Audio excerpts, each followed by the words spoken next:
Oke, sebelumnya mungkin maaf ini kita sampaikan dulu CV dari Ibu Wuri. Ibu Wuri Ekawati Putri ini merupakan Kepala Subbagian Pengembangan Emiten dan Perusahaan Publik di Bagian Pengembangan Kebijakan Pasar Modal Syariah. Saat ini Ibu Wuri menjabat sebagai Kepala Subbagian di sana. Kemudian untuk riwayat pekerjaannya, Bu Wuri pernah menjadi pelaksana pada bagian pengembangan kebijakan pasar modal syariah pada waktu Bapak Pam LK ya Bu Wuri ya, 2010 sampai 2012. Kemudian menjadi pelaksana pada bagian hubungan kelembagaan dan informasi pasar modal syariah, Direktorat Pasar Modal Syariah OJK dari 2013 sampai 2015. Kemudian menjadi Kepala Subbagian Emiten dan Perusahaan Publik, Bagian Pengembangan Lembaga dan Profesi Penunjang Pasar Modal Syariah, Direktorat Pasar Modal Syariah OJK tahun 2015 sampai 2020. Kemudian yang terakhir, Bu Wuri menjabat sebagai Kepala Subbagian Emiten dan Perusahaan Publik, Bagian Pengembangan Kebijakan Pasar Modal Syariah, Direktorat Pasar Modal Syariah OJK, dari 2020 sampai sekarang. Jadi bisa dibilang mungkin Bu Wuri ini jadi PIC-nya nih ya Bu, di OJK ya, di Pasar Modal Syariah terkait dengan sukuk, penerbitan sukuk ya Bu. Baik itu pengembangan kebijakannya dan pengaturannya. Gitu ya Bu? Ya, kurang lebih Mbak Manda, meskipun baru kurang dari setahun sih Mbak Manda ya, karena sebelumnya di bagian profesi dan lembaga penunjang. Tapi ini sebenarnya Mbak Manda sendiri nih yang Bapak Ibu sekalian yang lebih pantas menjadi narasumber ini. Itu namanya melangkahi Bu. Oke lah, kalau gitu mungkin untuk mempersingkat waktu, Bu Wuri bisa langsung disampaikan materinya. Waktu dan tempat kami persilahkan. Baik, Mbak Manda, terima kasih banyak nih atas perkenalan tadi dan mohon izin Ustadz Teguh ya untuk saya melanjutkan. Nah, kita bertemu lagi Pak Ustadz nih di sesi yang lain ya. Baik, Bismillahirrahmanirrahim. Assalamualaikum warahmatullahi wabarakatuh.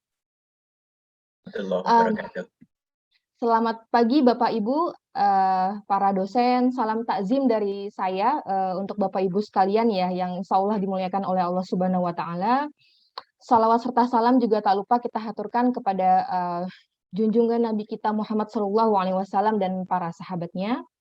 Dan semoga Bapak Ibu yang hadir dan juga narasumber, Mbak moderator nih dalam keadaan sehat walafiat ya. Amin ya Rabbal Alamin. Nah tadi sudah diperkenalkan oleh Mbak Manda sebagai moderator. Izinkan saya nih menyampaikan pantun sedikit Mbak Manda ya, sebagai perkenalan kembali. Pergi ke Bali untuk belajar tari, sambil melihat pemandangan yang indah. Perkenalkan, saya Wuri dari Direktorat Pasar Modal Syariah. Cakep. Cakepnya ketinggalan ya.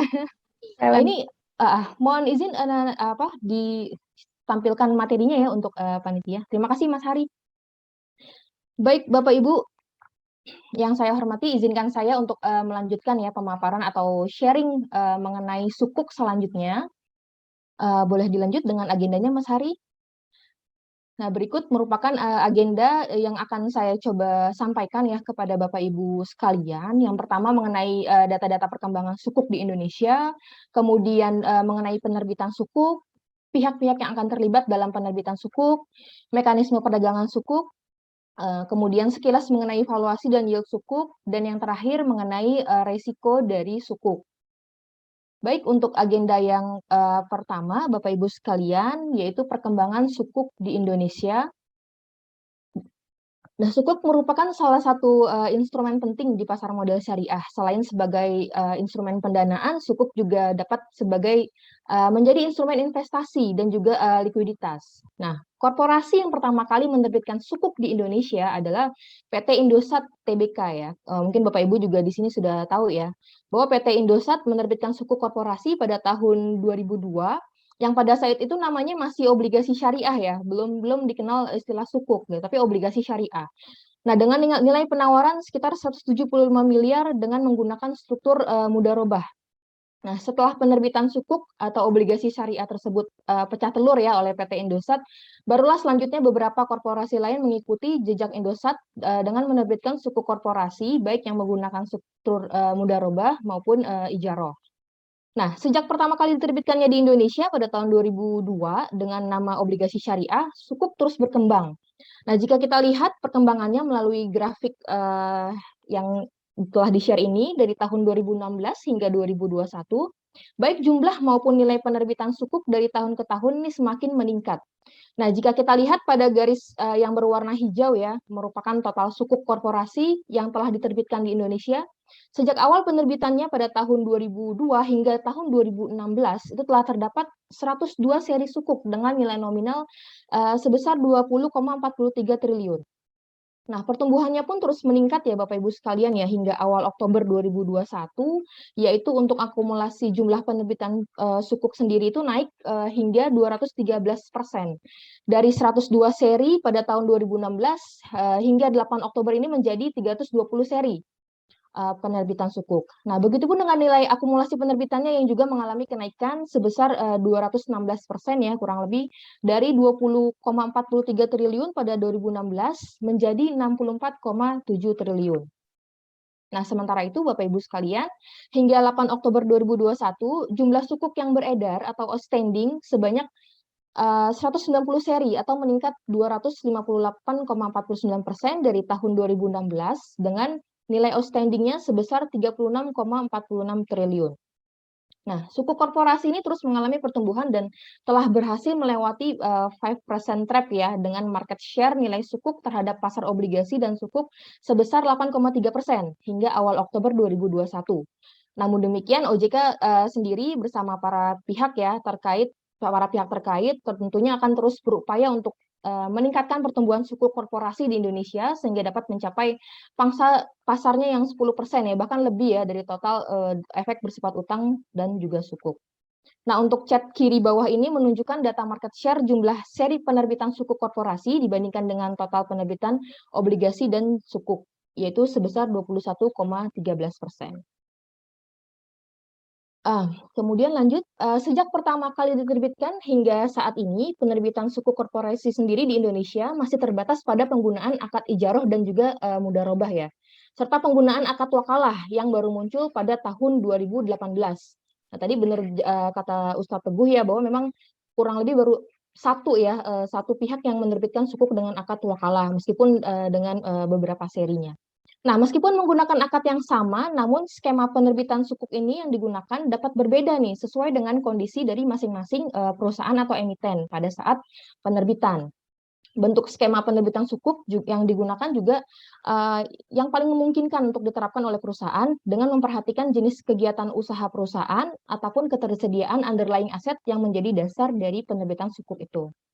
Nah, suku korporasi ini digunakan oleh berbagai sektor atau perusahaan ya, berbagai sektor korporasi, mulai dari telekomunikasi, seperti tadi Indosat ya, dan juga ada juga lembaga keuangan, dan hingga penyedia energi. Nah, dari 190 seri jumlah sukuk korporasi yang beredar saat ini, sebagian besar menggunakan struktur akad ijaroh, yaitu sebanyak 121 seri, diikuti akad mudharabah sebanyak 64 seri, dan akad wakalah sebanyak 5 seri ya. Nah, ini 5 seri kalau nggak salah baru satu pihak ya Mbak Manda ya. Nah, dari sisi proporsi akad sukuk sendiri ini berdasarkan nilai outstanding-nya, nilai penerbitan sukuk dengan akad ijarah dan mudharabah memiliki proporsi yang hampir sama, yaitu melebihi 17 triliun. Baik, boleh dilanjut. Yang selanjutnya ini mengenai sekilas perkembangan sukuk negara yang memang pengawasan maupun pengaturannya ada di Kementerian Keuangan ya Bapak Ibu sekalian ya. Nah, sama halnya dengan sukuk korporasi, sukuk negara juga merupakan bagian dari produk pasar modal syariah ya. Sebagaimana yang telah dipaparkan pada sesi sebelumnya, bahwa yang membedakannya adalah penerbitnya. Jika korporasi itu diterbitkan oleh korporasi atau perusahaan, atau mungkin yang sering disebut emiten, nah sementara sukuk negara ini penerbitnya adalah pemerintah. Nah, selain itu dari sisi pengaturan maupun pengawasannya juga ini berada di Kementerian Keuangan ya, tepatnya di Direktorat Jenderal Pengelolaan Pembiayaan dan Risiko atau DJPPR, dan sementara suku korporasi ada di OJK.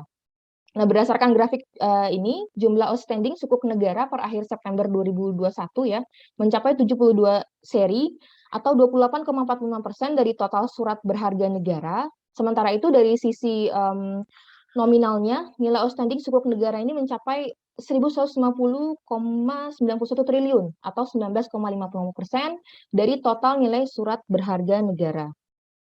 Nah, selama kurun waktu hampir 6 tahun terakhir ya, 2016 hingga akhir September 2021, pertumbuhan sukuk negara outstanding ini baik dari sisi jumlah maupun nilai mengalami peningkatan yang memang cukup signifikan.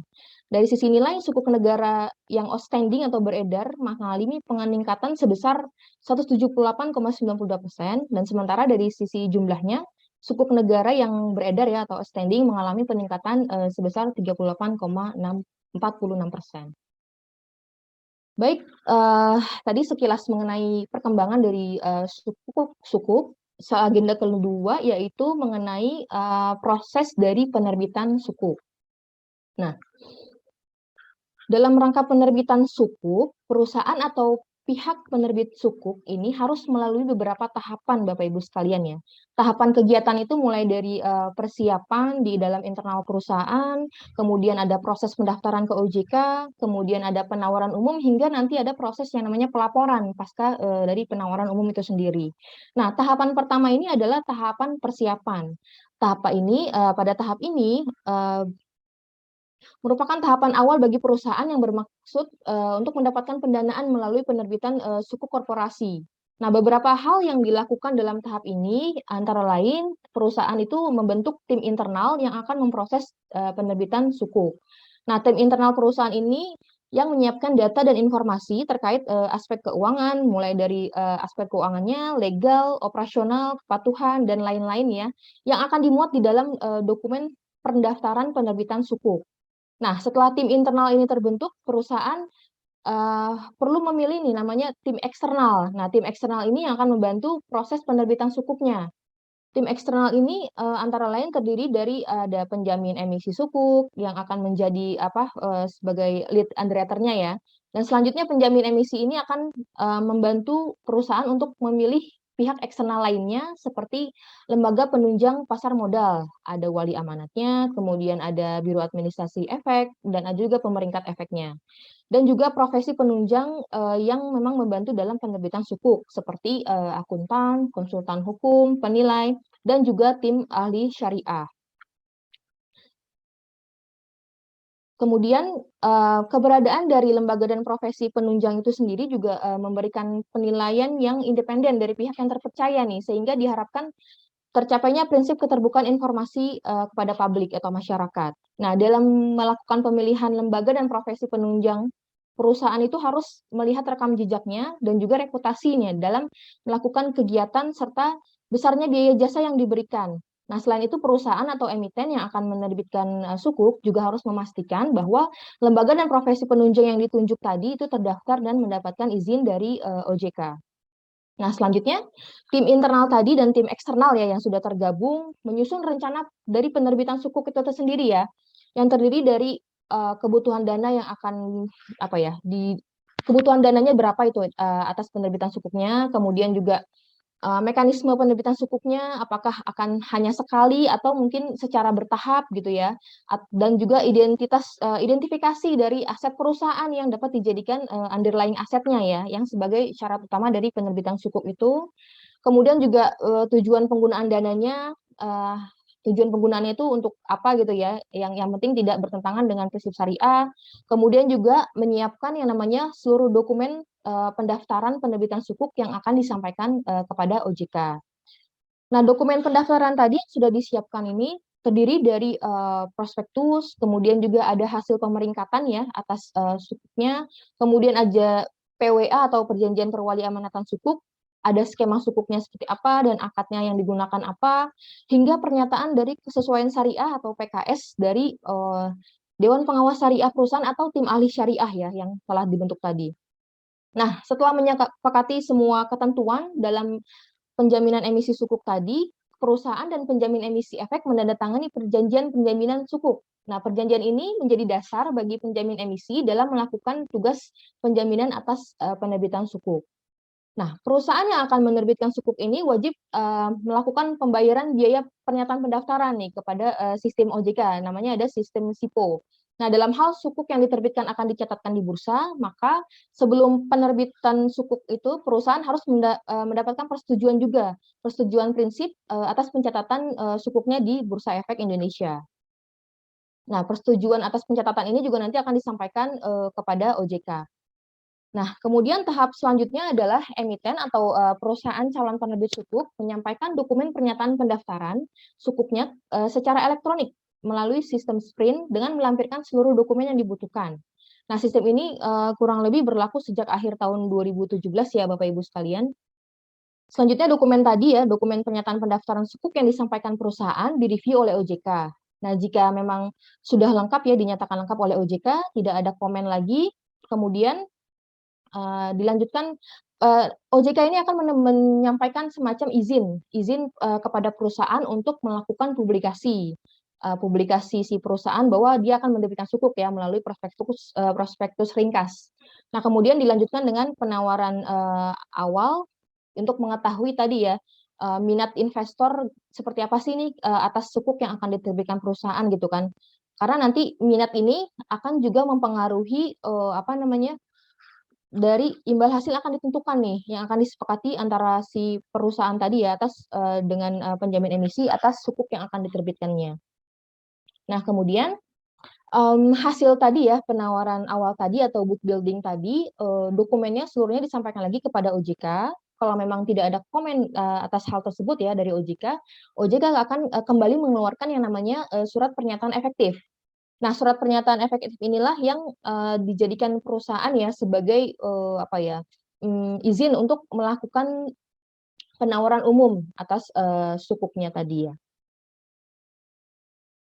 Nah, setelah penawaran umumnya berakhir ini, nanti penjamin emisi efek akan melakukan proses penjatahan efek, kemudian juga distribusi efek, pengembalian dana ya jika ada atau refund. Setelah itu, perusahaan juga harus melakukan penyerahan sertifikat efek jumbonya sebagai bukti penerbitan sukuk yang didaftarkan dalam penitipan kolektif pada lembaga penyimpanan dan penyelesaian untuk disimpan di KSEI. Nah, selanjutnya untuk dapat melakukan transaksi ya di pasar sekunder, emiten harus mencatatkan sukuknya ya di bursa efek. Tadi sambil dia menyatakan pendaftaran, dia juga menyampaikan izin ya untuk pencatatan di bursa. Nah, setelah sukuknya dinyatakan tercatat, maka sukuk yang diterbitkan tadi dapat diperjualbelikan di pasar sekunder. Nah, kemudian Bapak Ibu sekalian, setelah perusahaan selesai melakukan penawaran umum sukuk ini, perusahaan juga punya kewajiban nih setelahnya ya kepada OJK untuk menyampaikan beberapa laporan ya, mulai dari laporan penggunaan dana, hasil penawaran umum, hingga seluruh dananya itu selesai ya dipergunakan, kemudian juga ada kewajiban laporan keuangan tahunan, tengah tahunan, dan juga laporan pelaksanaan dari RUPS itu perusahaan sendiri. Baik, selanjutnya Mas Hari. Untuk selanjutnya ini mengenai kesesuaian syariah dari penerbitan sukuk. Nah, ini ada kurang lebih 5 hal ya. Yang pertama, sukuk yang diterbitkan itu wajib disertai dengan pernyataan kesesuaian syariah dari DPS atau tim ahli syariah. Nah, untuk PKS ya atau pernyataan kesesuaian syariah ini merupakan opini dari DPS atau TAS yang menyatakan bahwa perjanjian-perjanjian perwalimanatan tadi ya dan akad-akad yang dibuat dalam rangka penerbitan sukuk itu tidak bertentangan dengan prinsip-prinsip syariah yang terdapat dalam fatwa dari DSN MUI dan juga peraturan-peraturan di pasar modal syariah. Kemudian yang kedua, anggota DPS atau TAS wajib memiliki yang namanya izin ahli syariah pasar modal. Nah, ASPM ini mungkin tadi sudah sempat dipaparkan ya oleh pemateri sebelumnya bahwa ASPM ini merupakan orang perseorangan yang memiliki pengetahuan dan pengalaman di bidang keuangan syariah yang memiliki izin untuk memberikan nasihat dan atau mendapatkan untuk mengawasi pelaksanaan penerapan prinsip syariah di pasar modal oleh pihak yang melakukan kegiatan syariah, termasuk perusahaan yang menerbitkan sukuk dan juga memberikan pernyataan kesesuaian syariah atas produk dan jasa di pasar modal syariah, termasuk tadi ya sukuk korporasi.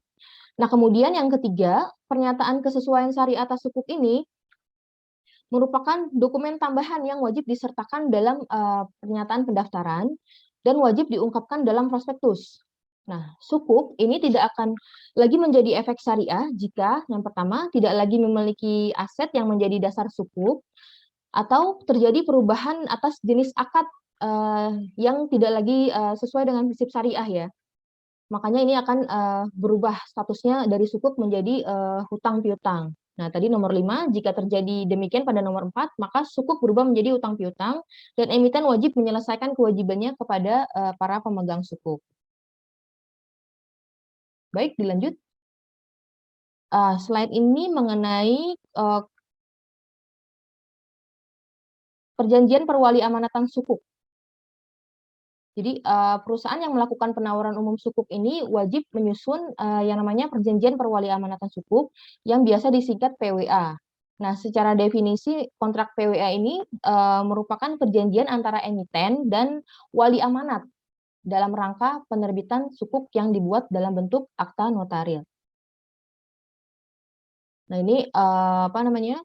Kontrak ini memuat antara lain mulai dari akadnya, kemudian aset yang menjadi dasar sukuk, kemudian penggunaan dananya untuk apa, terus kemudian apa namanya ketentuan mengenai nilai sukuknya, penggantian aset dan juga syarat ketentuan lainnya. Baik, boleh dilanjut Mas Hari? Wah, langsung ini ya. Boleh nih? Masuk ke kuis ya, Masuk Mbak ke Uti. kuis nih. Kontrak perjanjian perwali amanatan sukuk adalah perjanjian dalam rangka penerbitan sukuk yang dibuat dalam bentuk akta notaril antara A. Emiten dan wali amanat, B. Wali amanat dan BEI, C. Wali amanat dan OJK, D. Wali amanat dan KSE. Gimana Mbak Uti? Ya, barusan banget nih ya ininya apa? Dipaparkan ya slide-nya ya. Tapi ini kayaknya banyak yang benar Mbak Manda nih. Iya, ini udah 85% tuh. Iya, jadi Luar memang biasa. masih berjalan ya. Masih ada 140. Itu Oke, clue-nya mungkin bisa kita ya. Clue-nya kita udah empol kali ya. Ya. boleh Mbak Manda. Boleh di-end. Jadi Oke. clue-nya udah jelas ya Mbak Manda ya, karena PWA ya, perjanjian perwali amanatan ya, berarti antara si penerbit sukuk ya, perusahaan dengan wali amanat. Ini banyak yang benar nih, alhamdulillah nih.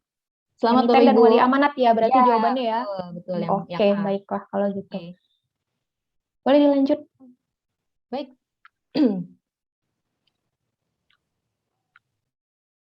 Saya lanjutkan kembali Bapak Ibu sekalian ya, untuk agenda yang ketiga yaitu apa ya? Mengenai pihak-pihak yang terlibat dalam penerbitan sukuk. Boleh dilanjut? Jadi untuk pihak-pihak yang terlibat dalam penerbitan sukuk, ini tadi juga sempat disebutkan ya beberapa pihak ya, tim eksternal, ada tim internal dari perusahaan. Nah, jadi dalam proses penerbitan sukuk ini yang melalui penawaran umum ya, khususnya ya Mbak Manda ya dan Bapak Ibu sekalian, perusahaan akan dibantu oleh para pihak, yaitu ada penjamin emisi sukuk, penjamin emisi efek maksudnya, lembaga dan profesi penunjang pasar modal, dan juga pihak terkait lainnya seperti tim ahli syariah. Nah, pihak-pihak tersebut ini bertindak secara independen dan menjadi jembatan ya perantara antara perusahaan dengan masyarakat untuk menjaga prinsip keterbukaan informasi ya atas perusahaan. Nah, berikut ini merupakan pihak-pihak yang terlibat dalam penerbitan sukuk melalui penawaran umum. Yang pertama ini ada emiten ya, merupakan pihak yang melakukan penawaran umum yang menjadi penerbit dari sukuknya atau korporasi ya, makanya disebut sukuk korporasi. Nah, kemudian yang kedua ada yang namanya investor sukuk. Nah, ini dapat berupa individu maupun institusi ya Bapak Ibu sekalian ya, seperti perusahaan, bank, atau juga dana pensiun, asuransi, dan reksadana. Nah, ini mungkin juga Bapak Ibu di sini ya sebagai salah satu investor sukuk juga nih Mbak Manda nih, bisa jadi ya. Nah, kemudian yang ketiga ini ada yang namanya Special Purpose Vehicle ya, atau SPV. Nah, jadi SPV ini kalau secara definisinya sebuah entitas berbadan hukum dengan fungsi khusus sebagai penerbit sukuk. Nah, SPV ini dapat berasal dari pihak ketiga ataupun berasal dari perusahaan atau emiten itu sendiri ya, emiten penerbit sukuk. Nah, tapi dalam praktiknya ini SPV tidak memiliki sistem manajerial yang lengkap nih dan mempunyai modal yang relatif kecil ya.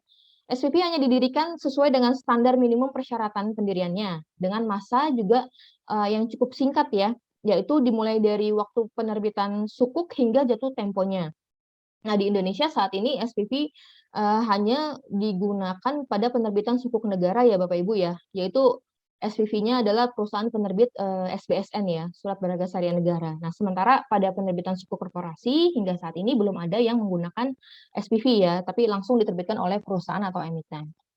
Nah, kemudian pihak berikutnya adalah wali amanat. Wali amanat ini merupakan pihak yang berperan sebagai wakil ya atas kepentingan pemegang sukuk atau investor untuk melakukan um, semacam bisa jadi dibilang penuntutan ya, baik di dalam maupun di luar pengadilan yang berkaitan dengan kepentingan pemegang sukuk tanpa surat kuasa khusus. Nah, pihak yang dapat bertindak sebagai wali amanat ini bisa bank umum atau pihak lainnya yang ditetapkan dengan peraturan pemerintah yang mendapatkan izin juga dari OJK. Tapi memang sejauh ini ya yang menjadi wali amanat ini sebagian besar ya, hampir seluruhnya bahkan ya, itu masih bank umum ya Bapak Ibu sekalian. Nah, kemudian lanjut, pihak berikutnya ada penjamin emisi efek, yaitu perusahaan efek yang memiliki izin kegiatan usaha sebagai penjamin emisi efek dari OJK yang membuat kontrak dengan emiten atau perusahaan untuk melakukan penawaran umum bagi kepentingan emiten dengan atau tanpa kewajiban untuk membeli sisa efek yang tidak terjual. Nah, berkaitan dengan penjamin emisi efek ini, ada dua ya kurang lebih ya jenisnya. Ada yang dinamakan komitmen penuh ya atau full komitmen, ada juga yang disebut best effort. Nah, kalau yang full komitmen ini penjamin emisi efek bertanggung jawab membeli sisa efek yang tidak dibeli masyarakat ya. Jadi tadi kan ada proses penawaran umum ya. Misalkan saat proses penawaran umum itu tidak terbeli semua oleh efek, semisal memang dalam perjanjian antara si emiten ya dengan wali amanatnya ini adalah full komitmen, maka si penjamin emisi efek ini apa bertanggung jawab membeli sisa yang tidak terjual tadi ya kepada masyarakat. Tapi ketika perjanjiannya adalah best effort, maka penjamin emisi efek ini tidak bertanggung jawab untuk membeli sisa efek yang tidak terjual, tapi hanya berusaha untuk sebaik mungkin ya atau best effort untuk menjual sukuk yang diterbitkan oleh perusahaan. Baik, lanjut ke pihak yang berikutnya adalah perusahaan pemeringkat. Nah, perusahaan pemeringkat ini memberikan penilaian atas kemampuan perusahaan untuk melunasi pembiayaan, kemudian kemampuan pembayaran imbal hasil tepat waktu, dan kemungkinan gagal bayar. Jadi ini perusahaan pemeringkat yang berperan dalam memberikan pemeringkatan atas sukuk yang diterbitkan oleh perusahaan. Nah, ini ada yang disebut credit enhancer atau ini tapi jarang ya. Ini jika ada pihak ketiga, credit enhancer ini merupakan pihak ketiga yang menjadi penjamin atas penerbitan sukuk sehingga dapat menurunkan risiko gagal bayar atas pembiayaan tersebut. Nah, dalam penerbitan sukuk negara, pemerintah akan berperan sebagai penjamin dari pembayaran sukuk negara tersebut ya. Sementara kalau dalam penerbitan sukuk korporasi, emiten dapat bekerja sama dengan pihak ketiga nih, seperti mungkin bank syariah ya, atau mungkin perusahaan dari luar negeri sebagai penjamin dari pembiayaan atas sukuk tersebut. Namun demikian, fungsi credit enhancer ini belum banyak praktiknya di Indonesia. Yang terakhir ada tim ahli syariah yang bertugas memastikan bahwa proses penerbitan sukuk ini sesuai dengan prinsip-prinsip syariah dan bertanggung jawab terhadap kesesuaian syariah atas sukuk yang diterbitkan oleh perusahaan. Nah, tapi sebenarnya selain 8 pihak ini ya, tadi banyak juga pihak-pihak lain yang memang berperan ya, seperti tadi ada akuntan publik, ada konsultan hukum, notaris, dan juga penilai, yang sebagaimana tadi sempat saya ulas. Baik, dilanjutkan dengan agenda berikutnya, agenda keempat mengenai mekanisme perdagangan sukuk. Nah, mekanisme perdagangan sukuk ini dapat dibagi menjadi 3 besaran ya Bapak Ibu ya. Yang pertama ini mekanisme perdagangan melalui bursa, OTC, dan juga non-tradable sukuk. Nah, untuk yang pertama, yaitu mekanisme perdagangan sukuk melalui bursa. Perdagangan sukuk korporasi maupun sukuk negara melalui bursa ini dilakukan dengan menggunakan sistem Fixed Income Trading System atau FITS ya. Nah, tadi mungkin ada pertanyaan ya sebelumnya muncul ya di Kahoot ya kalau nggak salah. Jadi kalau untuk yang beda ya dengan yang saham ya, kalau untuk yang sukuk di sini baik yang negara maupun korporasi, mekanisme perdagangan menggunakan sistem Fixed Income Trading System atau FITS.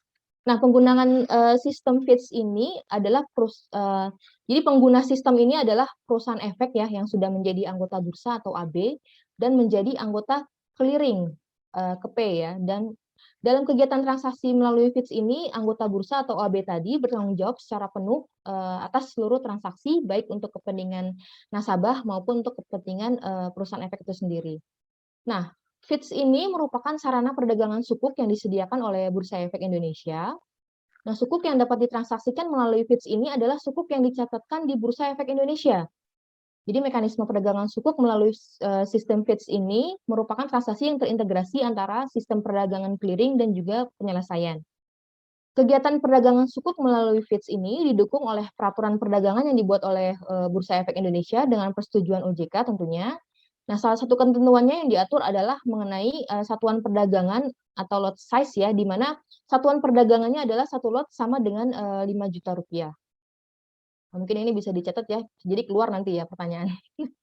Nah, hal ini didasarkan dalam rangka pemerataan investor ya, agar investor individu ya atau retail ini dapat memiliki sukuk yang diterbitkan nih, baik oleh si perusahaan atau mungkin sukuk negara.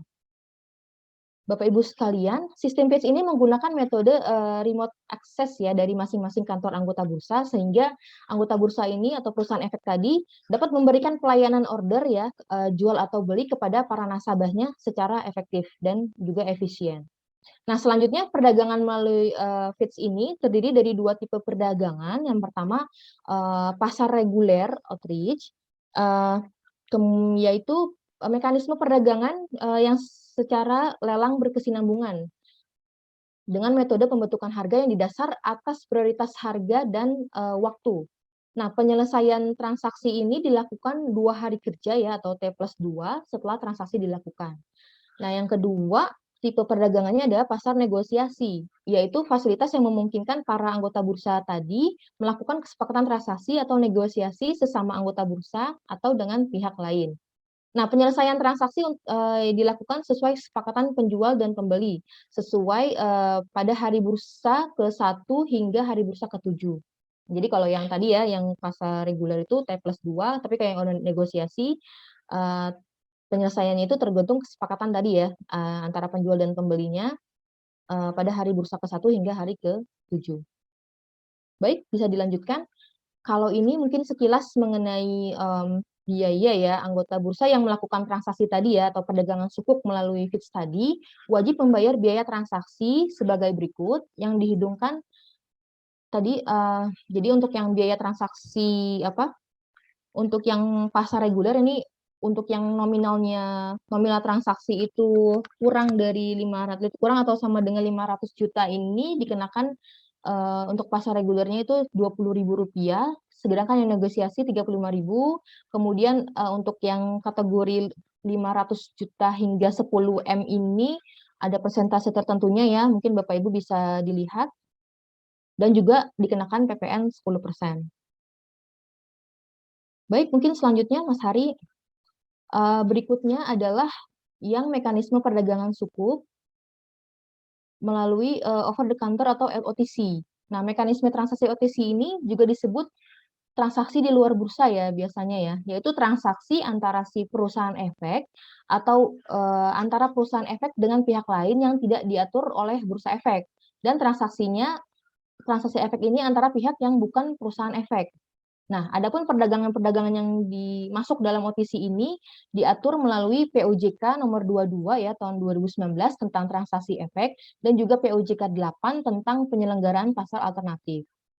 Pada praktiknya saat ini terdapat penyelenggaraan OTC yang terorganisir melalui sistem Electronic Trading Platform atau ETP. Nah, sistem ini bertujuan untuk meningkatkan transparansi pembentukan harga ya dan likuiditas perdagangan sukuk di pasar sekunder. Nah, melalui sistem tadi ya, sistem ETP tadi dilakukan proses kuotasi atau penawaran jual dan atau penawaran permintaan beli atas sukuk dan juga negosiasi. Sedangkan proses penyelesaian transaksi melibatkan KSEI dan juga Bank Indonesia Securities Settlement System atau dikenal BISSSS. Nah, S-nya banyak nih Mbak Manda nih ya.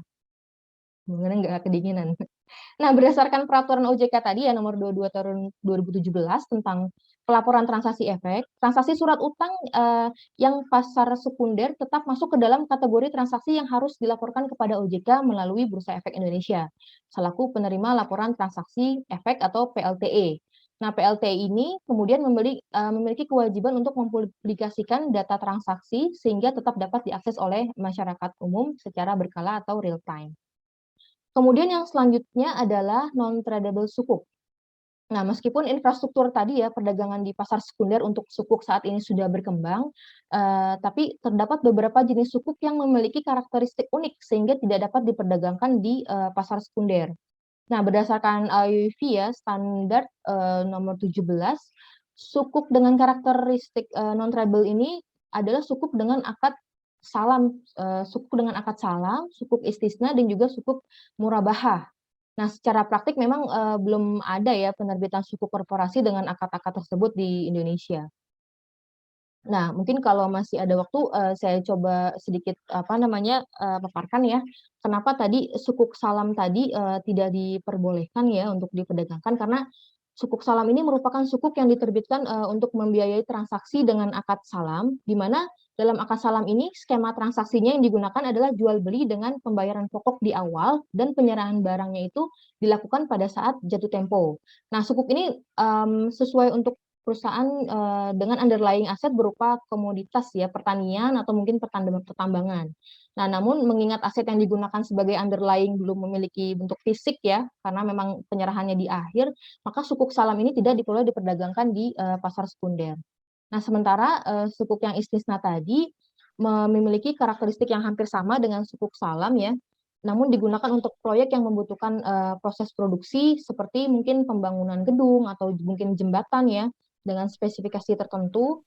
Nah, karakteristik keduanya ini mirip karena sama-sama menggunakan underlying aset yang belum berwujud ya. Atas dasar ini, maka sukuk istisna tadi tidak boleh diperdagangkan hingga aset tersebut telah memiliki bentuk fisik dan selesai diproduksi. Nah, sukuk istisna ini juga tidak boleh diperdagangkan apabila aset yang telah berwujud tadi dijual kepada pihak lain. Oleh karenanya tadi ya menurut AWP sukuk istisna ini tidak dapat diperdagangkan, namun sukuk istisna dapat diperdagangkan dalam hal dana istisna tadi telah dikonversi menjadi aset dalam periode istisna. Nah, selanjutnya yang sukuk mudharabah tadi, sukuk mudharabah ini diterbitkan untuk membiayai transaksi jual beli suatu barang. Nah, setelah emiten melakukan penerbitan uang ya, penerbitan disampaikan akan digunakan memiliki misalkan kalau sukuk murabah ini seperti apa ya, penerbitan sukuk yang digunakan untuk membeli barang seperti kapal ya, atau kendaraan atau komoditas tertentu. Nah, investor sebagai pemegang sukuk ini memiliki porsi kepemilikan atas barang-barang yang dibeli ini. Nah, barang tersebut selanjutnya akan dijual lagi kepada pihak ketiga, sehingga investor mendapatkan margin atas penjualan tersebut. Nah, dalam tahap ini, sukuk murabaha menjadi non-tradable karena tadi ya barang fisik yang digunakan sebagai underlying aset berpindah kepemilikan sehingga investor hanya memiliki bagian kepemilikan dari piutang barangnya. Izin menyampaikan, Bu Wuri, mungkin waktunya Ya, 5 menit lagi ya. baik, Mamanda. Baik, Bapak Ibu sekalian, selanjutnya, oh ini masuk ke pertanyaan lagi ya. Oke. Kita mulai Saat, kuis lagi nih. ya, betul. Nah, ini kayaknya sempat tadi saya tekankan ya, Mbak Manda ya. Mudah-mudahan benar semua Masih nih. ingat ya? Ya benar. Nah, satuan perdagangan yang digunakan pada perdagangan sukuk di bursa setara dengan titik-titik per satu lot. Satu lotnya berapa rupiah gitu ya pertanyaannya ya? Betul. Nah, ini kayaknya hampir banyak juga yang benar nih. Angkanya mirip-mirip.